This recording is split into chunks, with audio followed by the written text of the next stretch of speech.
കൊടിസുനിയുടെ പരോളിനെ ന്യായീകരിച്ച് P Jayarajan. Parole നൽകിയതിൽ എന്ത് മഹാപരാധമെന്ന് ജയരാജൻ. രാഷ്ട്രീയ ആയുധമാക്കി UDF. പരോൾ റദ്ദാക്കാൻ KK രമ കോടതിയിലേക്ക്.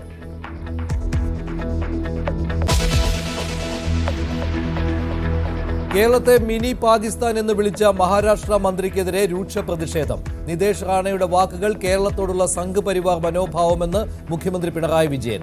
കേരളത്തിലെ CPM നേതാക്കൾ പറയുന്നത് പോലെയെന്ന് VD സതീശൻ. നിതേഷിനെ അയോഗ്യനാക്കണമെന്ന് KC വേണുഗോപാൽ.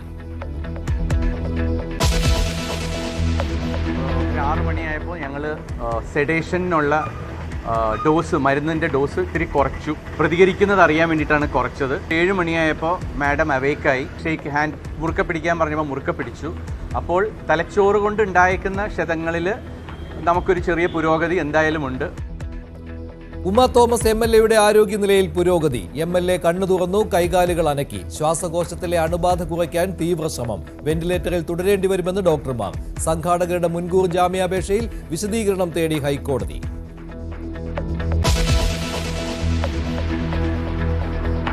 നിക്ഷേപം തിരികെ കിട്ടാത്തതിന് ആത്മഹത്യ ചെയ്ത സാബു തോമസിനെ പരിഹസിച്ച് MM മണി. സാബുവിന് മാനസിക പ്രശ്നമുണ്ടായിരുന്നോ എന്ന് നോക്കണമെന്ന് മണി. ഭീഷണിപ്പെടുത്തിയ സൊസൈറ്റി ഭാരവാഹികൾക്ക് മണിയുടെ പിന്തുണ. സാബുവിന്റെ 15 ലക്ഷം ബാങ്ക് തിരികെ നൽകി. നമ്മൾ 28-ാം തീയതി വീണ്ടും കൊടുത്ത കത്തിന്റെ അടിസ്ഥാനത്തിൽ ഞങ്ങളിതാ സിവിയർ നേച്ചറായി പെടുത്തിയിട്ടുണ്ട് എന്ന് 5 മാസത്തിന് ശേഷം തുടർച്ചയായി കേരളം നടത്തിയിട്ടുള്ളൊരു ആവശ്യം അംഗീകരിക്കാൻ ഉള്ള സ്ഥിതി ഉണ്ടായി. നമുക്ക് ഇതൊരു 2 മാസത്തിനുള്ളിലായിരുന്നെങ്കിൽ കുറച്ചുകൂടി ഗുണമുണ്ടായേനെ. വയനാട് ഉരുൾപൊട്ടൽ തീവ്ര ദുരന്തമാക്കിയാൽ മാത്രം പോരെന്ന് റവന്യൂ മന്ത്രി. കേരളം ആവശ്യപ്പെട്ട 3400 കോടിയുടെ സഹായം നീട്ടിക്കൊണ്ടു പോകുന്നുവെന്നും മന്ത്രി. പുതിയതായി 1 രൂപ പോലും കിട്ടില്ല. പുതിയ പ്രഖ്യാപനം ഭാവിയിൽ MB ഫണ്ട് വിനിയോഗിക്കാനും കേന്ദ്ര ഏജൻസികളുടെ സഹായങ്ങൾക്കും ഉപകരിക്കുമെന്ന് വിലയിരുത്തൽ. ാതിരിക്കണമെന്ന് ആജ്ഞാപിക്കാൻ തമ്പുരാക്കന്മാരുടെ കാലമൊന്നുമല്ല. അങ്ങനെ പറയേണ്ട കാര്യമൊന്നും പത്തനംതിട്ടയുടെ ആശ്രയിക്കുന്നില്ല. ആരാന്ന് വെച്ചാൽ എനിക്കറിയത്തില്ല ആരാന്ന്. ഞാൻ അന്വേഷിച്ചിട്ടില്ല. എനിക്ക് അന്വേഷിക്കാൻ ഒരുപാട് ഞാൻ അന്വേഷിക്കാനേ പോകുന്നില്ല. പക്ഷെ അതൊരു ആക്ഷേപമാണ്. കേരളം മൊത്തം ശ്രദ്ധിക്കാൻ വേണ്ടി വായിൽ തോന്നിയത് പറയുന്നുവെന്ന പത്തനംതിട്ട ജില്ലാ സമ്മേളനത്തിലെ വിമർശനത്തിന് പരസ്യമായ മറുപടി നൽകി G സുധാകരൻ. മിണ്ടാതിരിക്കാൻ തമ്പുരാന്റെ കാലമല്ല, അപമാനിക്കാൻ പറഞ്ഞു പറയിപ്പിച്ചതാണെന്ന് സുധാകരൻ. സന്തോഷ് ട്രോഫി ഫുട്ബോളിൽ 8ാം കിരീടം ലക്ഷ്യമിട്ട് കേരളം. ഫൈനലിൽ ഇന്ന് ബംഗാളിനെ നേരിടും. ഫൈനൽ രാത്രി 7:30.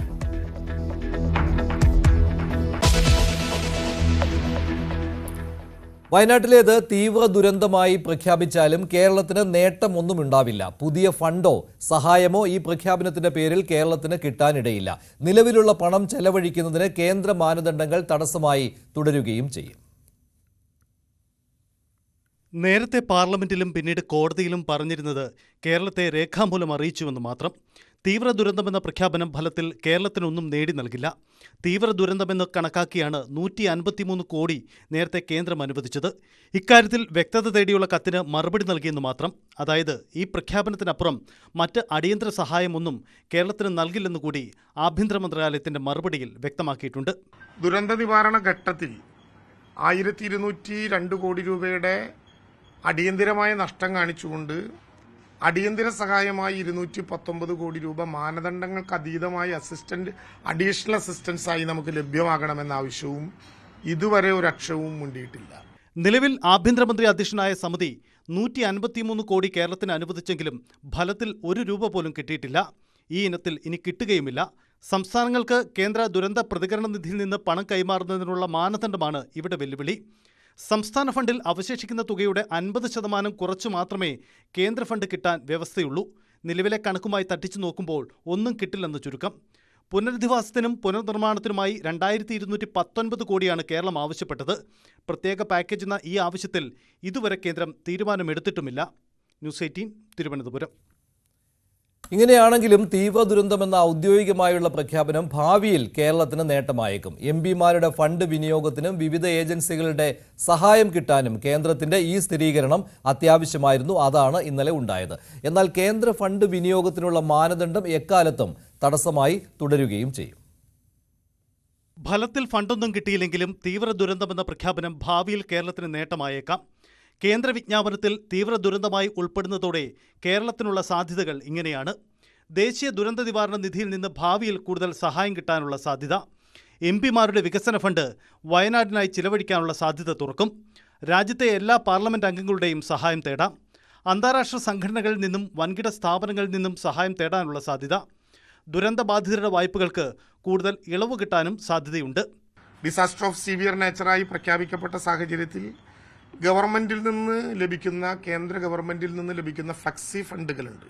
അതായത് കേന്ദ്ര സഹായത്തോടെ നടപ്പിലാക്കുന്ന വിവിധ പദ്ധതികളുടെ 25% ദുരന്ത നിവാരണത്തിന് വിനിയോഗിക്കാനുള്ള സാധ്യതയെക്കുറിച്ച് പരിശോധിക്കുകയും കേന്ദ്ര ഗവൺമെന്റിനോട് അക്കാര്യം പറയുകയും ചെയ്യും. Scheme for special assistance to the state capital investment, ഇക്കാര്യത്തിൽ കേരളത്തിന് ലഭിക്കുന്ന തുകയുടെ 50% ദുരന്ത മേഖലയിലെ പുനർനിർമ്മാണത്തിന് വേണമെങ്കിൽ ഇക്കാര്യത്തിൽ ഒരു കനിവ് കാണിച്ചാൽ ഇടപെടാൻ വേണ്ടി കഴിയും. പക്ഷേ കൂടുതൽ പണം അനുവദിച്ചാലും കേരളത്തെ കാത്തിരിക്കുന്ന വെല്ലുവിളി പണം ചിലവഴിക്കുന്നതിലെ മാനദണ്ഡങ്ങളുടെ തടസ്സമാണ്. ഉദാഹരണമായി, ഒരു വീട് പൂർണ്ണമായി നിർമ്മിക്കുന്നതിന് കേന്ദ്ര നിയമപ്രകാരം അനുവദിക്കാവുന്ന പരമാവധി തുക 1.3 ലക്ഷമാണ്. കേരള സാഹചര്യത്തിൽ ഈ തുക ഒട്ടും അഭികാമ്യമല്ല. റോഡ് പുനർനിർമ്മാണത്തിനും മറ്റ് പുനർനിർമ്മാണ പ്രവർത്തനങ്ങൾക്കും കുറഞ്ഞ തുകയെ കേന്ദ്ര മാനദണ്ഡ പ്രകാരം ചിലവഴിക്കാനാകൂ. ഈ മാനദണ്ഡങ്ങൾ പരിഷ്കരിക്കാതെ കൂടുതൽ പണം കേരളത്തിന് അനുവദിച്ചാലും ഗുണം ചെയ്യില്ല എന്നതാണ് വസ്തുത. News desk, news 18. ഇടുക്കി കട്ടപ്പനയിൽ സഹകരണ സൊസൈറ്റിക്ക് മുന്നിൽ ആത്മഹത്യ ചെയ്ത നിക്ഷേപകനെ അധിക്ഷേപിച്ച് മുൻ മന്ത്രി എം മണി. സാബു തോമസിന് മാനസിക പ്രശ്നം ഉണ്ടായിരുന്നോ, ചികിത്സ ചെയ്തിരുന്നോ, ഇത് പരിശോധിക്കണമെന്നായിരുന്നു എം മണിയുടെ പരാമർശം. സാബു തോമസ് നിക്ഷേപിച്ച തുക കട്ടപ്പന റൂറൽ ഡെവലപ്മെന്റ് സൊസൈറ്റി തിരികെ നൽകിയിട്ടുണ്ട്. മറ്റെന്തെങ്കിലും മാനസിക പ്രശ്നമുണ്ടോ, വല്ല ചികിത്സ ചെയ്തിരുന്നോ, അതിന് ഡോക്ടറെ സമീപിച്ചിരുന്നോ, ഇത്തരം കാര്യങ്ങളൊക്കെ പരിശോധിക്കേണ്ടതാണ്. അതുകൊണ്ട് അദ്ദേഹം ആത്മഹത്യ ചെയ്യുന്നതിൻ്റെ പാവപാടുമെല്ലാം ഞങ്ങളുടെ തലയിലേക്ക് കെട്ടിവെച്ച് ഞങ്ങളുടെ ബെങ്കറ്റ് കയറാൻ വന്നാൽ അതൊന്നും ഞങ്ങളുടെ അടുത്ത് ചിലവാകില്ല, ഞങ്ങൾ അതിനൊന്നും വഴങ്ങില്ല എന്ന കാര്യം അസന്നിഗ്ധമായി പറയാൻ ഞങ്ങളെ ഈ പാവപാട് ഞങ്ങളുടെ തലയിൽ കെട്ടിവെക്കാൻ ശ്രമിക്കുന്നത് ഏത് മാന്യനാണേലും ഏത് പുല്ലനാണേലും അതൊന്നും ഞങ്ങൾക്ക് ബാധകമാകില്ലെന്ന കാര്യം ഞാൻ വ്യക്തമാക്കാൻ ദിവസം വിനിയോഗിക്കുക. നിക്ഷേപകന്റെ ആത്മഹത്യയിൽ കട്ടപ്പനയിൽ CPM വിളിച്ചു ചേർത്ത നയവിശദീകരണ യോഗത്തിലാണ് എം മണിയുടെ അധിക്ഷേപ പരാമർശം. സാബുവിനെ ഭീഷണിപ്പെടുത്തിയ CPM മുൻ ഏരിയ സെക്രട്ടറിയും സൊസൈറ്റി മുൻ പ്രസിഡന്റുമായ VR സജിയെ ന്യായീകരിച്ച എം മണി സാബുവിന്റെ കുടുംബത്തിനോട് സഹാനുഭൂതിയുണ്ടെന്നും പരാമർശിച്ചു. ഇതൊന്നും പറഞ്ഞ് ഞങ്ങളെ വരട്ടാൻ ആരും വരണ്ട. ഞങ്ങൾ അദ്ദേഹത്തോട് ഞങ്ങൾക്ക് സഹാനുഭൂതിയുള്ളൂ. അദ്ദേഹത്തെ ഡെപ്പോസിറ്റ് ഉണ്ട്. ഞങ്ങൾക്ക് ഒരു ചെറിയ അബദ്ധം പറ്റി. എന്താണെന്നറിയോ, ഇതിൻ്റെ സാമ്പത്തിക സ്ഥിതി അറിയാതെ ഞങ്ങൾ ഏറ്റുപോയി എന്നൊരു അബദ്ധം പറ്റിയിട്ടുണ്ട്. അത് പറഞ്ഞിട്ട് കാര്യമില്ല. എന്നോർത്ത് ഇനിയിപ്പം ഞങ്ങൾ വിട്ടേച്ച് പോകുന്ന ആരും സ്വപ്നവും കാണണ്ട. എങ്ങനെയും ഇത് രക്ഷപ്പെടുത്താൻ പറ്റുമെന്നോ എല്ലാ ശ്രമവും ഞങ്ങൾ നടത്തും. അത് ഞങ്ങൾ ബാധ്യതയുണ്ട്. അത് അംഗങ്ങളുള്ള ഞങ്ങൾക്ക് ചുമതലയുണ്ട്. ആ മനുഷ്യൻ മരിച്ചതിൽ, ആ സഹോദരൻ മരിച്ചതിൽ ഞങ്ങൾക്ക് ഖേദവും ദുഃഖവുമുണ്ട്. അദ്ദേഹത്തിൻ്റെ മരണത്തിൽ ഞങ്ങൾക്കോ ഞങ്ങളുടെ ബോർഡിനോ ആ ബോർഡിൻ്റെ പ്രസിഡന്റ് VR സജിക്കോ ഒരു പങ്കുമില്ല. അതിനിതൊക്കെ ഒരു പ്രവൃത്തിയും ഞങ്ങൾ ചെയ്തിട്ടില്ല.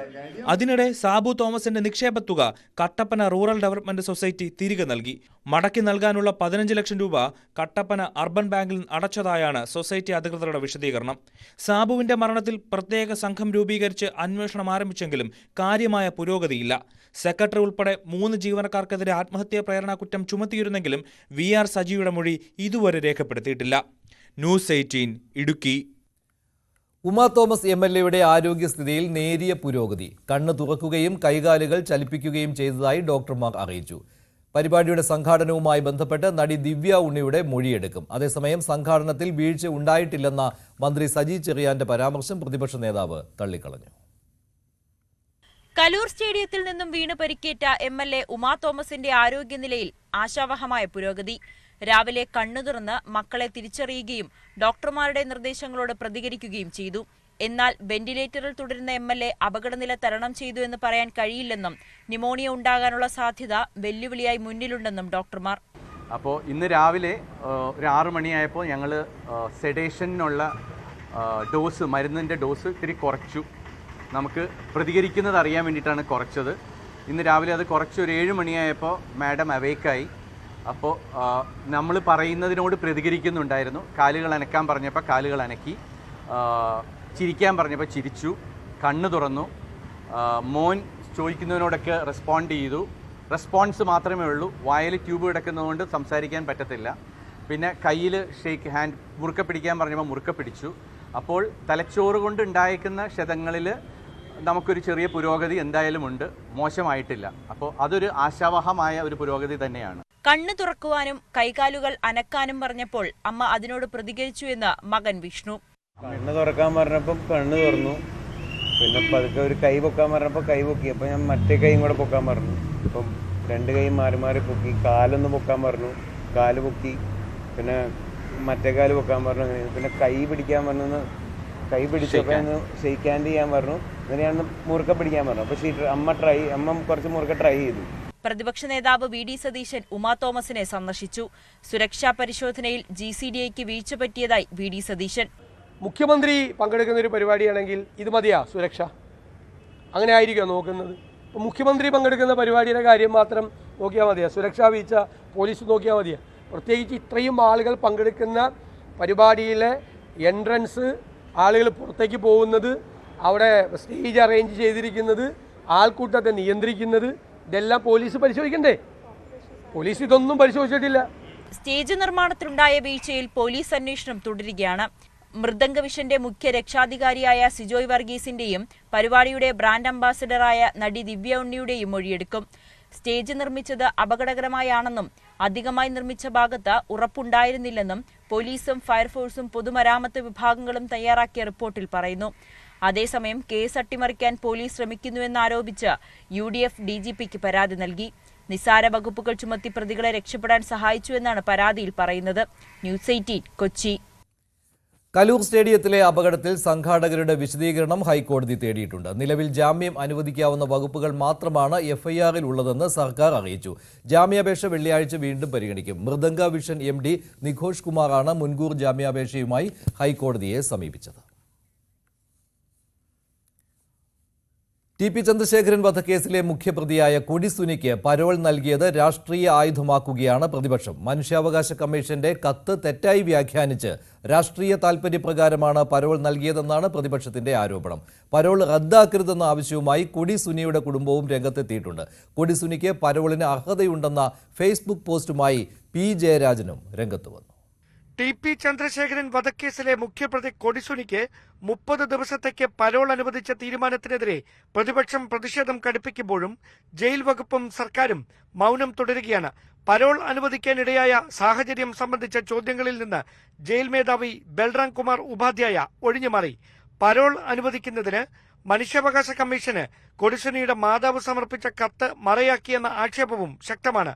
പരോൾ അനുവദിക്കുന്നതിൽ ജയിൽ അധികൃതരുടെ റിപ്പോർട്ട് പരിഗണിച്ച് സർക്കാരിന് തീരുമാനമെടുക്കാനുള്ള വിവേചനാധികാരമുണ്ടെന്നായിരുന്നു മനുഷ്യാവകാശ കമ്മീഷൻ ആഭ്യന്തര വകുപ്പിന് കൈമാറിയ കത്തിലെ പരാമർശം. ഇത് ദുർവ്യാഖ്യാനം ചെയ്യപ്പെട്ടതായാണ് വിമർശനം. അതേസമയം വിഷയം സഭയിൽ ഉന്നയിച്ച് സർക്കാരിനെ പ്രതിരോധത്തിലാക്കാനുള്ള നീക്കത്തിലാണ് KK രമയും പ്രതിപക്ഷവും. മനുഷ്യാവകാശ കമ്മീഷൻ യഥാർത്ഥത്തിൽ ഇതിൽ ഇടപെട്ടിട്ടില്ല. അദ്ദേഹത്തിൻ്റെ കയ്യിൽ, ചെയർമാൻ്റെ കയ്യിൽ കിട്ടിയ ഒരു റിക്വസ്റ്റ് അദ്ദേഹം ഗവൺമെൻറ്റിലേക്ക് ഫോർവേഡ് ചെയ്യുക മാത്രമാണ് ചെയ്തിരിക്കുന്നത്. തീരുമാനം ഗവൺമെൻറ്റിൻ്റെയാണ്. മുഖ്യമന്ത്രിയുടെയും മുഖ്യമന്ത്രിയുടെ ഓഫീസിലെ ഉപജാപക സംഘവുമാണ് 2018 പരോൾ കൊടുത്തപ്പോൾ തട്ടിക്കൊണ്ടുപോകൽ ഉൾപ്പെടെയുള്ള ഗുരുതരമായ കേസുകൾ ജയിലിനകത്തും ജയിലിന് പുറത്തിറങ്ങിയപ്പോഴും ഗുരുതരമായ ക്രിമിനൽ കേസുകളിൽ പങ്കാളിയായ ഒരാൾക്ക് 1 മാസം പരോൾ കൊടുക്കാനുള്ള തീരുമാനം സത്യത്തിൽ ഈ പ്രതികളെ പേടിച്ചത് ചെയ്യാണ്. ഈ പ്രതികൾ CPM നേതാക്കന്മാരെ ബ്ലാക്ക്മെയിൽ ചെയ്തുകൊണ്ടിരിക്കുകയാണ്. സർക്കാർ തീരുമാനത്തിനെതിരെ ഹൈക്കോടതിയെ സമീപിക്കാനും കോൺഗ്രസ് നേതൃത്വം ആലോചിക്കുന്നുണ്ട്. അതേസമയം കൊടിസുനിയുടെ പരോൾ റദ്ദാക്കരുതെന്നാവശ്യപ്പെട്ട് കുടുംബം രംഗത്തെത്തി. 20 വർഷം തടവ് കിട്ടിയ ആളാണ്. അങ്ങനെയാണെങ്കിൽ ഇതേ കേസിൽ ഇതേ ശിക്ഷ കിട്ടി ഉള്ള ബാക്കിയുള്ളവർക്കൊക്കെ ഇടക്കിടക്ക് പരോള് കിട്ടുന്നുണ്ട്. അപ്പോൾ ഇവന്റെ പരോള് കിട്ടുമ്പോൾ മാത്രം എന്തിനാണ് ഇത്ര വിവാദമാക്കേണ്ടത്? എല്ലാവർക്കും ഉള്ള ആനുകൂല്യം നിയമപരമായിട്ട് ഇവനോ കിട്ടേണ്ടതല്ലേ? കൊടിസുനിക്ക് പരോൾ അനുവദിച്ചതിനെ ഫേസ്ബുക്ക് പോസ്റ്റിലൂടെ CPM നേതാവ് P. ജയരാജനും പിന്തുണ അറിയിച്ചു. സുനിക്ക് പരോളിന് അർഹതയുണ്ട്. കോവിഡ് സമയത്ത് പോലും കൊടിസുനിക്ക് പരോൾ ലഭിച്ചിരുന്നില്ല. അമ്മയുടെ പരാതിയെ തുടർന്ന് പരോൾ നൽകിയതിൽ എന്ത് മഹാപരാധമാണുള്ളതെന്നും പി ജയരാജൻ ഫേസ്ബുക്ക് പോസ്റ്റിൽ കുറിച്ചു. ന്യൂസ് 18 തിരുവനന്തപുരം. ശ്രീനാരായണ ഗുരുവിനെ വർഗീയവൽക്കരിക്കാൻ ശ്രമം നടക്കുന്നുവെന്ന് മുഖ്യമന്ത്രി പിണറായി വിജയൻ. ഗുരുവിനെ സനാതന ചട്ടക്കൂടിൽ ഒതുക്കിക്കൂട്ടാൻ ശ്രമം നടക്കുന്നുവെന്നാണ് ശിവഗിരിയിൽ മുഖ്യമന്ത്രി പറഞ്ഞത്. അതേ വേദിയിൽ തന്നെ മുഖ്യമന്ത്രിക്ക് മറുപടി നൽകി വെള്ളാപ്പള്ളി നടേശൻ. സനാതന ധർമ്മപ്രകാരം ഏതിലും എന്തിലും ദൈവമുണ്ട്, വിമർശിക്കുന്നവർ വിമർശിക്കട്ടെ, തത്വമസി അത് നീ തന്നെയാകുന്നുവെന്നാണ് വേദം പറയുന്നത്. നമ്മുടെ ആരാധനാമൂർത്തിയാണ് ശ്രീനാരായണ ഗുരുവെന്നും വെള്ളാപ്പള്ളി നടേശൻ മുഖ്യമന്ത്രിക്ക് മറുപടി നൽകി. രണ്ടുപേരുടെയും പ്രസംഗത്തിലേക്ക്. സനാതനധർമ്മത്തിൻ്റെ വക്താവും പ്രയോക്താവുമായി ശ്രീനാരായണ ഗുരുവിനെ സ്ഥാപിക്കാനുള്ള സംഘടിതമായ ശ്രമം നടക്കുന്നുണ്ട്. ഈ ശിവഗിരി തീർത്ഥാടന സമ്മേളനത്തിൽ തന്നെ ഒരു പ്രസംഗകൻ്റെ ഭാഗത്തു നിന്ന് ഇങ്ങനെയൊരു വാദം ഉയർന്നു കേട്ടു.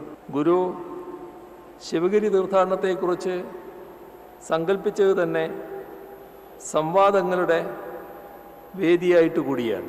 അതുകൊണ്ട് തന്നെ ആ മിഥ്യാധാരണ തിരുത്തേണ്ടത് ഇവിടെ വെച്ച് തന്നെയാണ് എന്ന് കരുതുകയാണ്. ശ്രീനാരായണ ഗുരു സനാതനധർമ്മത്തിൻ്റെ വക്താവോ പ്രയോക്താവോ ആയിരുന്നില്ല. മറിച്ച് ആ ധർമ്മത്തെ ഉടച്ചുവാർത്ത് പുതിയ കാലത്തിനായുള്ള ഒരു നവയുഗ ധർമ്മത്തെ വിളംബരം ചെയ്ത സന്യാസി വര്യനായിരുന്നു. മറ്റേതൊരു മൂർത്തിക്കും പോലെ തന്നെ നമ്മുടെ ആരാധനാമൂർത്തിയാണ് ശ്രീനാരായണ ഗുരുദേവൻ. അതിൻ്റെ പേരിൽ വിമർശനങ്ങൾ ഉന്നയിക്കുന്നവരുണ്ടാകാം. വിമർശിക്കുന്നവർ വിമർശിക്കട്ടെ. സനാതനധർമ്മ പ്രകാരം ഏതിലും എന്തിലും ദൈവമുണ്ട്. തത്വമസി അത് നീ തന്നെയാകുമെന്നാണ് വേദം പറയുന്നത്. നിർവചിക്കുന്നത് അതീതമാണ് ശ്രീനാരായണ ഗുരുദേവൻ. മഹാരാഷ്ട്ര മന്ത്രി നിതേഷ് റാണയുടെ കേരള വിരുദ്ധ പരാമർശത്തിൽ പ്രതിഷേധം ശക്തമാവുകയാണ്. നിതേഷ് റാണയുടെ പ്രസ്താവന പ്രകോപനപരവും അപലപനീയവുമാണെന്ന് മുഖ്യമന്ത്രി പിണറായി വിജയൻ പറഞ്ഞു. സംഘ് പരിവാറിന് കേരളത്തോടുള്ള അടിസ്ഥാന സമീപനമാണ് മഹാരാഷ്ട്ര മന്ത്രിയുടെ വാക്കുകളിൽ വെളിപ്പെടുന്നതെന്നും അദ്ദേഹം പറഞ്ഞു. വിദ്വേഷ പ്രസ്താവന നടത്തിയ നിതേഷ് റാണയ്ക്ക് മന്ത്രിസ്ഥാനത്ത് തുടരാൻ അർഹതയില്ലെന്നും മുഖ്യമന്ത്രി പറഞ്ഞു. സംഘ് പരിവാറും CPM-ഉം ഒരേ ആരോപണം ഒരുമിച്ചാണ് ഉന്നയിക്കുന്നതെന്നായിരുന്നു VD സതീശന്റെ പ്രതികരണം. മഹാരാഷ്ട്രയിലെ മന്ത്രിയുടെ പ്രഖ്യാപനമുണ്ടല്ലോ, കേരളത്തിൽ തീവ്രവാദികളാണ്, പാകിസ്ഥാനാണ്, ഇപ്പം മിനി പാകിസ്ഥാനാണ്. നേരത്തെ A. വിജയരാഘവൻ പോളിറ്റ് ബ്യൂറോ അംഗം പറഞ്ഞത് BJPയുടെ നേതാക്കന്മാരെ ഏറ്റുപിടിച്ചിരിക്കുന്നു എന്നുള്ളതാണ്. ഞങ്ങൾ അന്ന് പറഞ്ഞത് എന്താ, സംഘപരിവാറിൻ്റെ അജണ്ടയാണ് കേരളത്തിലെ CPM പ്രചരിപ്പിക്കുന്നത്. ഡൽഹിയിൽ PR ഏജൻസി വഴി കൊടുത്ത വാർത്ത, ഹിന്ദു പത്രത്തിൽ കൊടുത്ത മുഖ്യമന്ത്രിയുടെ അഭിമുഖ സംഭാഷണം, മുഖ്യമന്ത്രിയുടെ പത്രസമ്മേളനം, A. വിജയരാഘവൻ്റെ പ്രസംഗം, അതിനെ CPM നേതാക്കൾ അതിനെ ഓൺ ചെയ്ത് സംസാരിച്ചത്, ഇതെല്ലാം കൂട്ടി വായിച്ചാൽ മതി. അത് തന്നെ BJP ദേശീയ നേതാക്കളും സംസ്ഥാനത്തും പറഞ്ഞുകൊണ്ടിരിക്കുന്നു. കേരളം മിനി പാകിസ്ഥാനാണ്, ഇവിടെ മുഴുവൻ തീവ്രവാദികളാണ് എന്നുള്ള പ്രചരണം ഇപ്പോൾ നടത്തുന്നത് സംഘപരിവാറും CPM-ഉം ഒരുമിച്ചാണ്. കേരളം മിനി പാകിസ്ഥാനാണെന്നും രാഹുലും പ്രിയങ്കയും ജയിച്ചത് ഭീകരവാദികളുടെ വോട്ട് നേടിയാണെന്നുമായിരുന്നു നിതേഷ് റാണയുടെ പ്രസ്താവന. CPM മലപ്പുറം ജില്ലാ സമ്മേളനത്തിന് നാളെ താനൂരിൽ തുടക്കമാകും. ജില്ലാ സെക്രട്ടറി സ്ഥാനത്ത് നിന്ന് EN മോഹൻദാസ് മാറിയാൽ പകരം ആരാകും എന്നുള്ള ചർച്ച ഇപ്പോൾ സജീവമാണ്. 2018 EN മോഹൻദാസ് CPM ജില്ലാ സെക്രട്ടറി ആകുന്നത്. 2021 തിരൂർ സമ്മേളനത്തിൽ വീണ്ടും തിരഞ്ഞെടുത്തു. 3 ടേം അനുവദിക്കാമെന്നിരിക്കെ പ്രായാധിക്യം, ആരോഗ്യ പ്രശ്നങ്ങൾ എന്നിവ കണക്കിലെടുത്ത് EN മോഹൻദാസ് മാറാനാണ് സാധ്യത. പകരം ജില്ലാ സെക്രട്ടേറിയറ്റ് അംഗമായ VP Anil, E. Jayan, Shoukath Ali, VP Zacharia എന്നിവരെയാണ് പരിഗണിക്കുന്നത്. ഒരുപക്ഷെ സമവായ സാധ്യത കണക്കിലെടുത്ത് EN മോഹൻദാസ് തന്നെ തുടരുകയും ചെയ്തേക്കാം. 3 ദിവസമായി നീണ്ടു നിൽക്കുന്ന സമ്മേളനത്തിൽ ജമാഅത്തെ ഇസ്ലാമിയുടെ രാഷ്ട്രീയ നീക്കങ്ങൾ, BJPയുടെ വോട്ടിലുണ്ടാകുന്ന വർധനവ്, മുസ്ലിം രാഷ്ട്രീയത്തിന്റെ മാറുന്ന സ്വഭാവം തുടങ്ങിയവ വിശദമായ ചർച്ചയാകും. PV അൻവർ പുറത്തുപോയത് വെല്ലുവിളിയാകില്ല എന്ന് പാർട്ടി വിലയിരുത്തുമ്പോഴും അൻവർ പോലീസിനെതിരെ ഉന്നയിച്ച ആരോപണങ്ങളും സ്വർണ്ണക്കടത്ത് വിവാദങ്ങളും സമ്മേളനത്തെ ചൂടുപിടിപ്പിക്കും. സ്വതന്ത്രന്മാരെ ഉപയോഗിച്ച് UDF മണ്ഡലങ്ങൾ പിടിച്ചെടുക്കുന്ന രീതി തുടരുക എന്നതാണ് മലപ്പുറത്തെ ഇടത് ശൈലി. അൻവർ വിവാദത്തിന്റെ പശ്ചാത്തലത്തിലും പക്ഷേ ഇതിനു മാറ്റമുണ്ടാകാൻ സാധ്യതയില്ല. ഞങ്ങൾ പരീക്ഷിച്ച തദ്ദേശ സ്വയംഭരണ തെരഞ്ഞെടുപ്പിലും നിയമസഭാ തെരഞ്ഞെടുപ്പിലും ഒക്കെ കുറേ സ്വതന്ത്രന്മാരെ ഞങ്ങൾ മത്സരിപ്പിച്ചിട്ടുണ്ട്. ആ സ്വതന്ത്രന്മാരുടെ ബന്ധുക്കളും സുഹൃത്തുക്കളും അവർക്കുള്ള ബന്ധവും അവരൊക്കെ പലരും രാഷ്ട്രീയ പശ്ചാത്തലമുള്ളവരായിരുന്നു. ആ രാഷ്ട്രീയ പാർട്ടികളിൽ നിന്ന് അവരോടൊപ്പം വന്നവരും ഒക്കെ ചേർന്നതാണ്.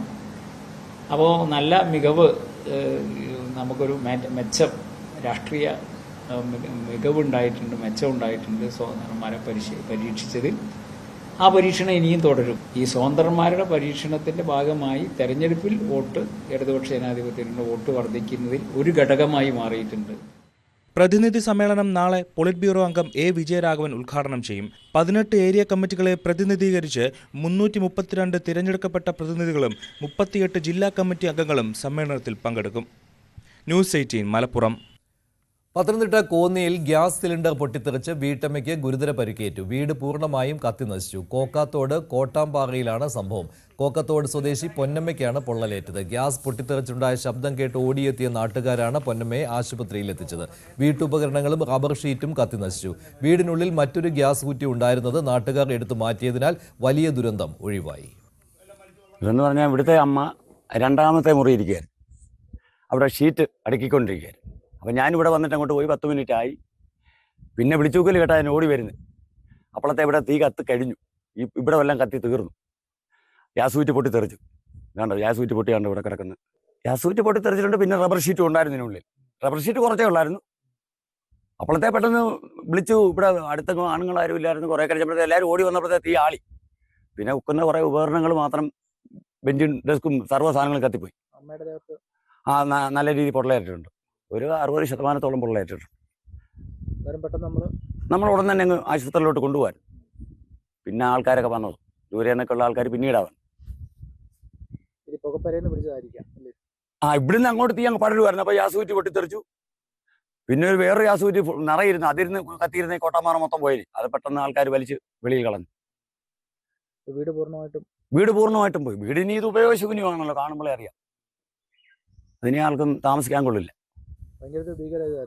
ഭീകരമായ, ഇങ്ങനെ നമ്മുടെ ജീവിതത്തിൽ ഇത്രയും, എൻ്റെ 53 വയസ്സുകൊണ്ട് കണ്ടിട്ട് പോലും ഇല്ലാത്തൊരു സംഭവം. കാട്ടുതീ കയറുന്ന കണ്ടിട്ടുണ്ട്, എന്നാൽ ഇങ്ങനെ തീ കണ്ടിട്ടില്ല. സംസ്ഥാന സ്കൂൾ കലോത്സവത്തിന്റെ സ്വർണ്ണക്കപ്പ് പ്രയാണം കാസർഗോഡ് നിന്ന് തുടങ്ങി. കാഞ്ഞങ്ങാട് ദുർഗ ഹയർ സെക്കൻഡറി സ്കൂളിൽ രാജ്മോഹൻ ഉണ്ണിത്താൻ MP പ്രയാണം ഉദ്ഘാടനം ചെയ്തു. കാഞ്ഞങ്ങാട് നഗരസഭാ ചെയർപേഴ്സൺ KV സുജാത, പൊതുവിദ്യാഭ്യാസ ഉപഡയറക്ടർ TV മധുസൂദനൻ തുടങ്ങിയവർ ചടങ്ങിൽ പങ്കെടുത്തു.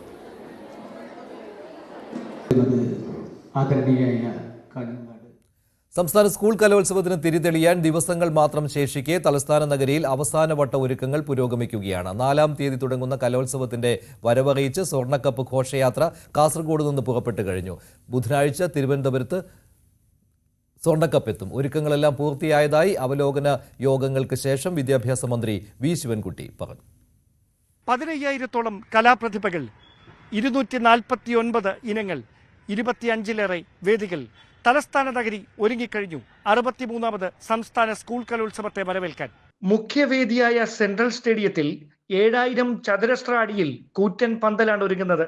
മുൻകാലങ്ങളിൽ നിന്ന് വ്യത്യസ്തമായി അലുമിനിയം ജർമ്മൻ ഹാങ്ങർ ടെന്റ് പന്തലാണ് ഇത്തവണ ഉയരുന്നത്. അലുമിനിയം ചട്ടക്കൂടിൽ PVC കോട്ടിംഗ് ഉള്ള ഷീറ്റ് ഉപയോഗിച്ച് മേൽക്കൂര തീർക്കുന്നതാണ് ഈ പന്തൽ.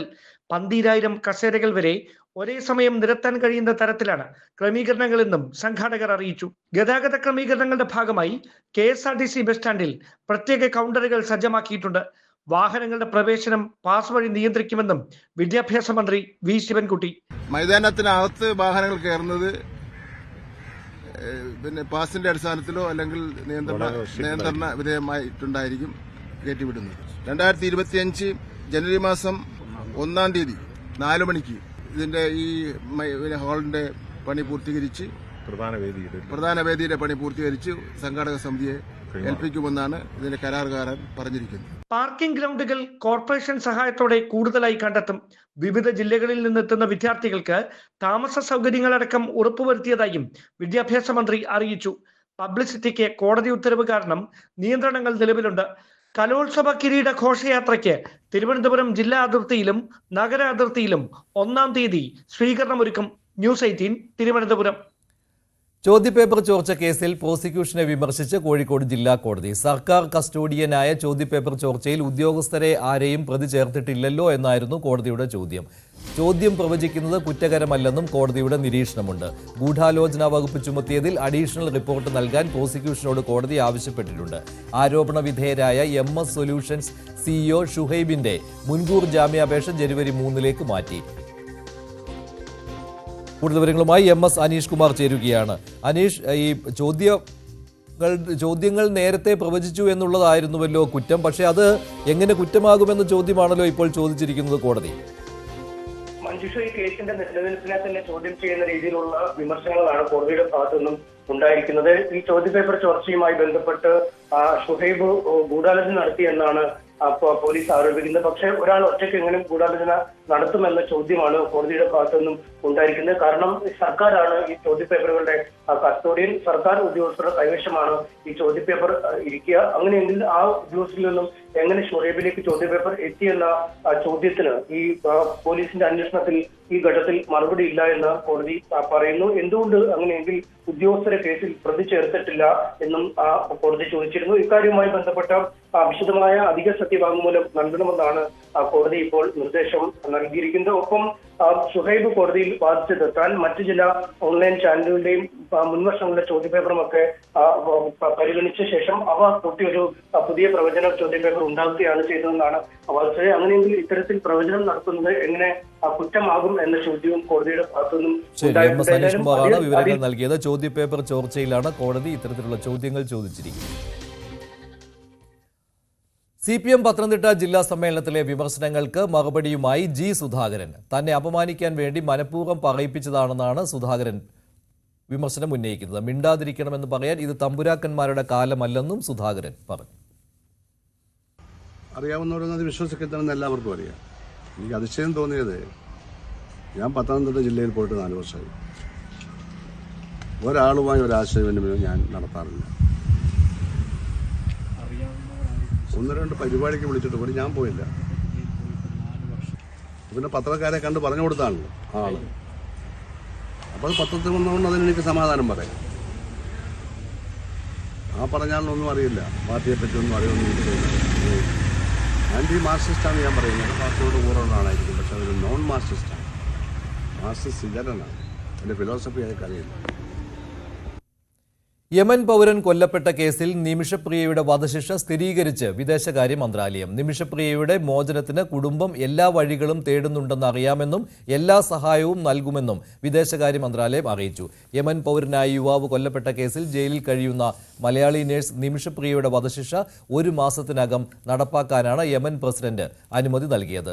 കൊല്ലപ്പെട്ട തലാൽ അബ്ദു മെഹ്ദിയുടെ കുടുംബവുമായും അദ്ദേഹം ഉൾപ്പെടുന്ന ഗോത്രത്തിന്റെ തലവന്മാരുമായും മാപ്പപേക്ഷയ്ക്കുള്ള ചർച്ചകൾ വഴിമുട്ടിയതോടെയാണ് ശിക്ഷ നടപ്പാക്കുന്നത്. 1 മാസത്തിനകം വധശിക്ഷ നടപ്പിലാക്കിയേക്കുമെന്നാണ് സൂചന. ഓപ്പൺ AI ഗവേഷകനും വിസിൽ ബ്ലോവറുമായ 26-കാരൻ സുജിർ ബാലാജിയുടെ മരണത്തിൽ FBI അന്വേഷണം ആവശ്യപ്പെട്ട് കുടുംബം. ശതകോടീശ്വരനായ വ്യവസായി ഇലോൺ മസ്ക് ഇതൊരു ആത്മഹത്യയായി തോന്നുന്നില്ലെന്ന് Xൽ കുറിച്ചു. ഓപ്പൺ AIയുമായി ബന്ധപ്പെട്ട ഇലോൺ മസ്കിന്റെ പ്രതികരണം അന്വേഷണത്തെ പിന്തുണയ്ക്കുന്നതാണ്. സുജീർ ബാലാജിയുടേത് ആത്മഹത്യയാണെന്ന സാൻ ഫ്രാൻസിസ്കോ പോലീസിന്റെ റിപ്പോർട്ട്. സുജീറിന്റെ മുറിയിൽ രക്തക്കറ ഉണ്ടായിരുന്നുവെന്നും സുജീറിന്റെ പേഴ്സണൽ കമ്പ്യൂട്ടറിലെ വിവരങ്ങൾ നശിപ്പിക്കപ്പെട്ടുവെന്നും അമ്മ പൂർണിമ രാമറാവു പറഞ്ഞു. Our private investigation is still in very early stage, and police have not done any investigation. They took 14 minutes to make their cause of their determination, and they did not take into conclusion there was no suicide note. They didn't even, a medical examiner didn't even check with me what was his mental state. There are a couple of factors that are very vital to make a determination. They were all brushed off. And past 2 weeks, we have been trying our best to reach the medical examiner's office, chief of police, and every day our attorney tells a different story. എയുമായി ബന്ധപ്പെട്ട പകർപ്പവകാശ നിയമലംഘനങ്ങൾക്കെതിരെ സുജീർ ബാലാജി രംഗത്ത് വന്നതിന് പിന്നാലെയാണ് San ഫ്രാൻസിസ്കോയിലെ അപ്പാർട്ട്മെന്റിൽ മരിച്ച നിലയിൽ കണ്ടെത്തിയത്. November 26-നാണ് Sujeer മരിച്ചത്. 38 ടീമുകൾ മാറ്റുരച്ച സന്തോഷ് ട്രോഫി ഫുട്ബോളിന്റെ 78ാം എഡിഷന്റെ കലാശപ്പോരിൽ പശ്ചിമബംഗാളും കേരളവും ഇന്ന് ഏറ്റുമുട്ടും. രാത്രി 7:30 ഹൈദരാബാദിലെ GMC ബാലയോഗി അത്ലറ്റിക് സ്റ്റേഡിയത്തിലാണ് കളി. ഇന്ത്യൻ ഫുട്ബോളിന്റെ കളിത്തൊട്ടിൽ എന്ന് വിളിക്കപ്പെടുന്ന പശ്ചിമബംഗാൾ 47ാം ഫൈനലിനാണ് കച്ചമുറുക്കുന്നത്. 32 തവണ സന്തോഷ് ട്രോഫി നേടിയ ബംഗാളിന് ടൂർണമെന്റിൽ സമാനതകളില്ലാത്ത റെക്കോർഡാണ് ഉള്ളത്. കേരളമാകട്ടെ 7 തവണ കിരീടം നേടിയിട്ടുണ്ട്. ഇടവേളയ്ക്ക് ശേഷം സകലമാന കേരളം ദിൽന ചേരും.